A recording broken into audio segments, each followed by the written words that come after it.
મિત્રો સ્વાગત છે તમારું એજે કિચનમાં। આજે આપણે બનાવીશું શક્કરિયાનું શાક। જે મેં ધોઈ લીધા છે, 300 ગ્રામ લીધા છે। ધોયા પછી આપણે એને કુકરમાં મૂકીશું કટ કરીને। મીડિયમ સાઇઝના પીસ કર્યા છે મેં। આની અંદર ભરપૂર માત્રામાં વિટામિનમાં એ એન્ડ સી હોય છે અને ફાઇબર બી બહુ હોય છે। અને 1 ચમચી મીઠું એડ કરીશું આપણે। પછી આપણે કુકરને બંધ કરીને ગેસ ઉપર મૂકી દઈશું। 2 સીટી વાગે ત્યાં સુધી એને ચડવા દઈશું। હવે ચડી ગયા છે એટલે મેં એક પ્લેટમાં લીધા છે એને શક્કરિયાને। પછી એના પીલ કરી લઈશું।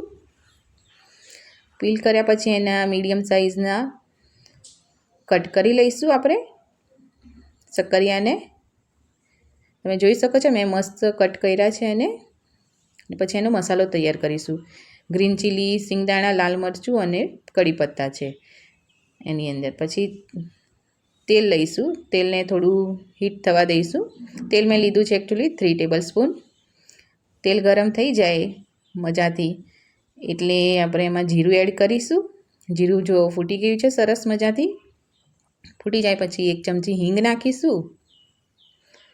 હિંગ નાખ્યા પછી લાલ મરચાં નાખીશું સૂકા। સિંગ નાખીશું થોડી એની અંદર।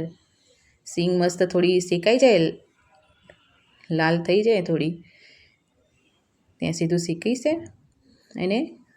પછી નાખીશું કડી પત્તા।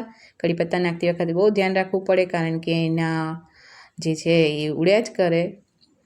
પછી લીલા મરચાં એડ કરીશું આપણે એમાં। એને થોડું મિક્સ કરી લઈશું। તમે જોઈ શકો છો બધું જ મિક્સ થઈ ગયું છે। એના પછી 1 ચમચી હળદર નાખીશું। 1 ચમચી લાલ મરચું, 1.5 ચમચી જેવું મીઠું નાખ્યું છે મેં।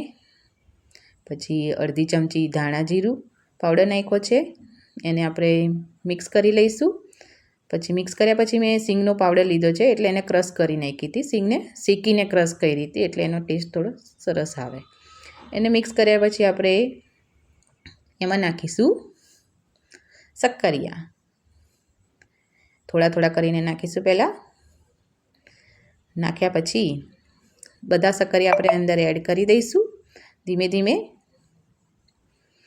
પછી એને મિક્સ કરી દઈશું મસાલો, જેથી બધા શક્કરિયાના જે આપણે પીસ કર્યા હતા એની અંદર મિક્સ થઈ જાય અને મજાનો ટેસ્ટ આવી જાય। જોઈ શકો છો એકદમ મજાથી મિક્સ થઈ ગયા છે બધા મસાલાને જોડે। બધો જ મસાલો શક્કરિયાના જે પીસ કર્યા હતા એની અંદર લાગી ગયો છે। જો મસ્ત રીતે મિક્સ થઈ ગયું છે। પછી આની અંદર આપણે એડ કરીશું થોડું શક્કરિયામાં થોડું નાખીશું આપણે લેમન। લેમન નાખ્યા પછી ઓર મજા આવી જાય। પછી આપણે એને બાઉલમાં કાઢી લઈશું। બાઉલમાં નીકાળ્યા પછી થોડું કોથમીરથી થોડું ડેકોરેશન કરી લઈશું એનું, જેથી કરીને ઓર મજા આવી જાય ખાવા માટે। પછી જોઈ શકો છો આને એકલું બી ખાઈ શકો છો તમે। આમ તો એકલું જ ખાવાની મજા આવે અને આ સબ્જીને તો।